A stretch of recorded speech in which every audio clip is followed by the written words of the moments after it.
Okay, as promised, let's now talk a bit more in detail about the trail node because there is a thing or two to say about it. So the trail node by default is actually usually meant to calculate velocities. So you can switch this to compute velocity, and this is what it's used for quite a lot. Now, what does that mean? Velocity is the attribute that we've seen already that saves the direction and with that also the speed of a movement. But it is not the same as the movement. So for example, if I take this sphere here and I animate it by pressing Alt on the center and then, oops, wrong frame, let's go back. I press Alt on frame 1 and then I go to, let's say, frame 72, move the whole thing and press Alt again, and now I have a keyframe. So clearly the sphere is moving. But it doesn't have a velocity attribute, and this is important. It's just an attribute that holds the information how fast and in which direction a point is moving. It's not the same as the movement. What I mean by that, by setting the velocity, you do not move the point. And also, just because something is moving doesn't mean it has a velocity attribute.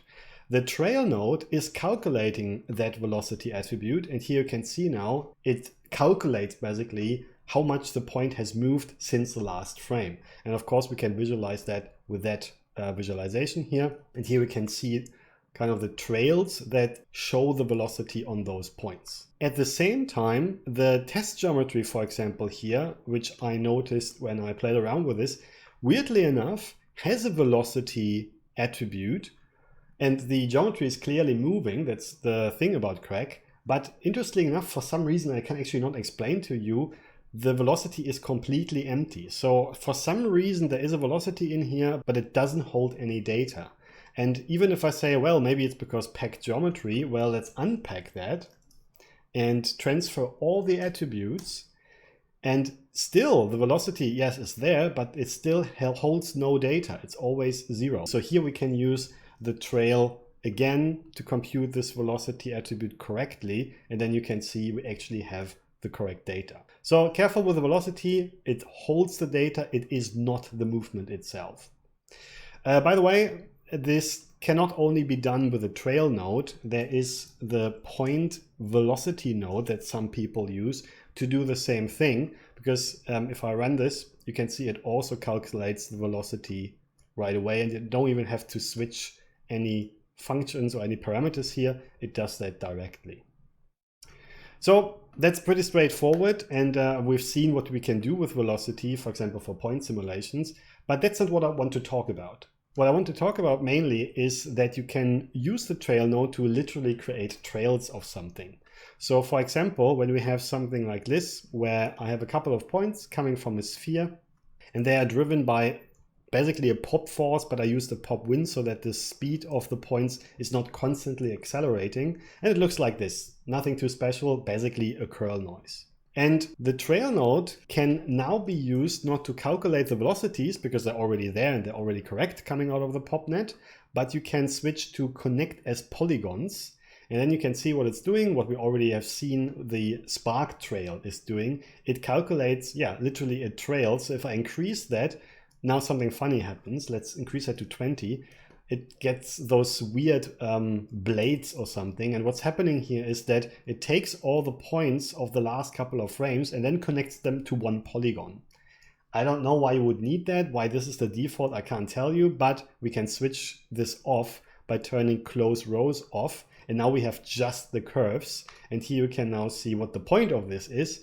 It creates trails, basically not based on the velocity, but basically it takes the points that have been before. So it takes one point and looks where it was in the last couple of frames and just connects them. And this is why we have multiple points, because we can say how long it should look back into the past. Saying that, this is actually something the node itself can do by itself without connecting them. And that is the first function, actually, preserve original. And this just means it shows you what was there, in this case, in the last 20 frames on top of what's currently happening. So this is kind of like a memory of what happened before. And this can also be used, for example, for geometry that is moving. And then it's a bit easier to understand. If I go to preserve original for the sphere and increase it to 10, let's say, you can see that we can see how the sphere is kind of moved. Let's actually make this a bit smaller, the sphere, and then you can see it better. How the sphere keeps its own memory intact, so to say, what happened before. So that might be an interesting thing you want to do with this. But usually that's not something you do.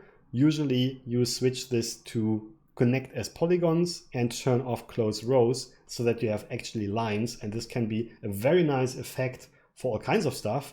For example, embers, as we've seen, when you just shorten this, something like this maybe, and then you have, little lines basically. Now what can happen though, and this is what we saw in the fountain example, is when you have something like this, it doesn't really matter. I mean, I just created a nice little, tornado-like point movement again. And I did this, of course, with a pop axis force and a pop force to add a little bit of chaos to this so that it looks nice and organic.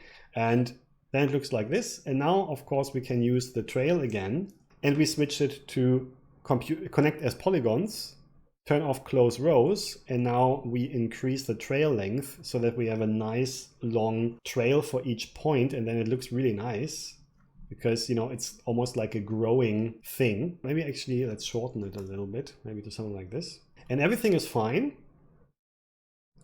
until some point now. And that is because, and this is what we saw with the fountain, the trail node is a little bit stupid. All it does is it looks for a particular point, let's say point 71, and just goes back in time. It looks where 71 is, and goes back in time, it looks where 71 is, and so on and so on.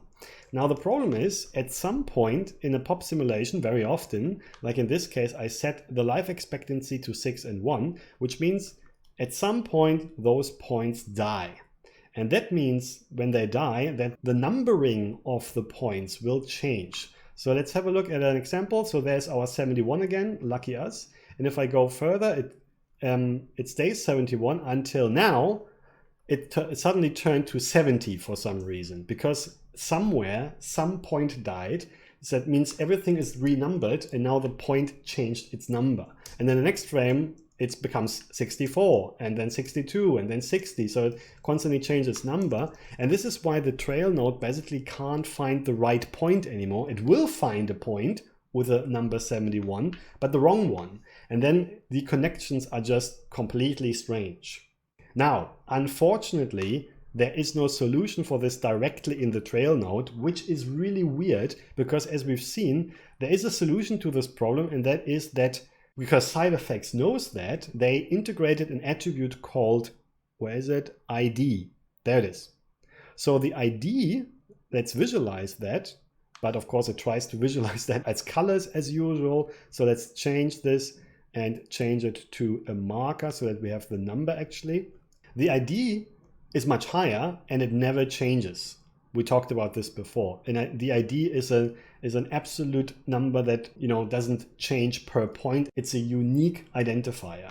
And this is great because now we have actually something we can use instead of the point number. Unfortunately, for some reason, you can't tell the trail node to use that attribute.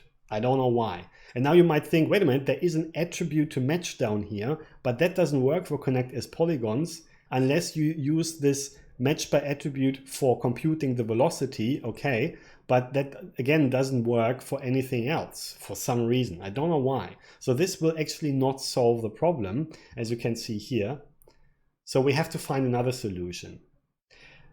And the solution is kind of weird, but it's a kind of the classical workflow everybody uses, is we take the preserve original function, which keeps our points, because this one doesn't matter what the numbering is, it just kind of keeps the history of all the points. And then we use a second node called add that we've seen before that allows us to connect points based on an attribute, which is ID. So here we switch to polygons to create lines, and then we switch from pattern to by group, and currently it will try to find them by point numbers again. And we switch here to by attribute to type in here ID, and all of a sudden it works. And this is very annoying, and I wish I wouldn't have to tell you this relatively complicated way of doing this or solving this problem, but that's how you do it. Now, With Houdini 19, SideFX introduced a new tool called Particle Trail. And this is partly solving this problem, but you can already see the problem with it. It's relatively slow. Just creating it takes a couple of seconds, which I don't fully understand. And the idea here is that with a particle trail, you create trails that are not influenced by this pointer deletion problem, because internally it uses, as you can see here, the ID attribute anyway. Now, how can you increase the length of the trail? You go to shape, and then here you can increase the frame duration. Now, at first, this will not work. As you can see, you're not really creating more points so that you have this nice curved history of the behavior of the points. But what it currently does, it just reads out the velocities from the points and creates an average of it. And with the frame duration, it then just extends in this direction of the velocity. Unless you increase the substeps up here, and then you actually get the roundness back that represents the behavior or the position of the points before. So those two kind of go together. If you increase the frame duration, you should also increase the substeps. So what we could do is we just copy parameter and paste relative reference to connect the two. And now you can see it works, and also it doesn't break later on, it stays stable. Now this is great, this is the solution, right? Well, first of all, you have seen that you need to do a couple of steps to make this work, which are not less than what you need with the old setup. And one thing I noticed is when you just look at the viewport, you can see it. And actually we can just visualize this with pressing D, and then under guides, draw time, you can see how slow or fast this whole process is. And when we don't limit it to real time, you can see the new system roughly, depending on the amount of points, ends up with maybe 20 frames per second, which is not bad. But the old system that I showed you, can do 100 frames per second. So when you have a lot of points, especially, this makes a difference. The old system is much faster, and this is why I think the classical workflow that I showed you is still very viable. But if you want, you can of course use the particle trail to solve the problem as well. But I will probably keep using my technique because I don't see many advantages by using particle trail. Now finally, let's talk about substeps basically. So it's not super important for most cases, but I want to quickly talk about this. So let's actually start with the particle trail. We connected the substeps with a frame duration. So the number of points, reflects the number of frames it looks into the past, so to say. But if you would disconnect this, you could increase the substeps to a higher number, and then you can see you have steps in between.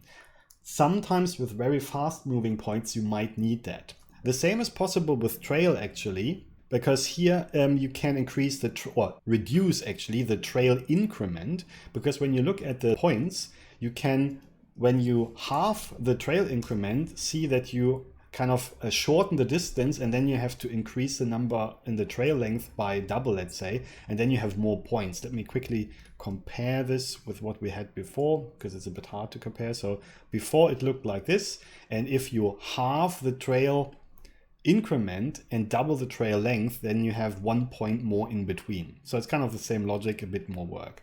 In both cases though, you have to remember that this currently works because out of the Tornado DOP network, there are subframes coming out of this anyway. If you don't have that, then it becomes a bit more complicated, because basically those in-betweens are, the subframes, and when you don't have the subframes, it can't calculate them. So if I would cache the whole thing, it would look like this, and when I cache the full frames, then I have one problem. The information is then not there anymore. So if I do this on the cached version of my Tornado, everything looks fine until I try to lower the trail increment. And let's see if we can see that. Let's compare this again.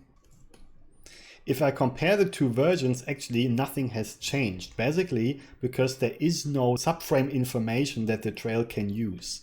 The same is true for the particle trail. If I increase the frames to 10 and the substeps to 10 first and then 20, you can see nothing is happening. because the information is basically missing. Some in between do something, I'm not sure why actually. And this is actually why you have a setup of the particle trail called Spark Trail, where it fixes that problem with a retime node. We will talk about this later on in a separate video, but basically what this node is doing, it interpolates the in-between frames. And this is why the Spark Trail can then actually do that. So if I have a frame duration of 10 but a substeps of 20, you can see that it makes a difference. Let's switch that from 10 to 20. Now it works. He can find the substeps or the subframes because they are kind of recalculated with a retime. The same actually works with a trail node. So here I have my version with a lower trail increment. And if I would copy that time blend, which recalculates the subframes, then all of a sudden it works again. So, you know, that's rarely necessary, especially not in the beginning, but I just wanted to mention it, why there is a Spark Trail version of the particle trail. That is the very reason, and why sometimes the trail increment doesn't seem to do anything, because if there are no subframes, they can't use it. So keep that in mind. But again, in the very most cases, you don't have to deal with that. Just leave the trail increment at 1, and in the particle trail, the substeps equal to the frame duration, and most of the time you should be fine. So as you can see, the trail node is a very powerful node, and we will use it quite a lot throughout the course. And you have to deal with changing point count sometimes, either with the good old trail set to preserve original and then an add node that connects via the ID attribute, or you use the new particle trail, which has this kind of built in, and then just make sure that the frame duration is equal to the substeps and you have a clean working setup as well.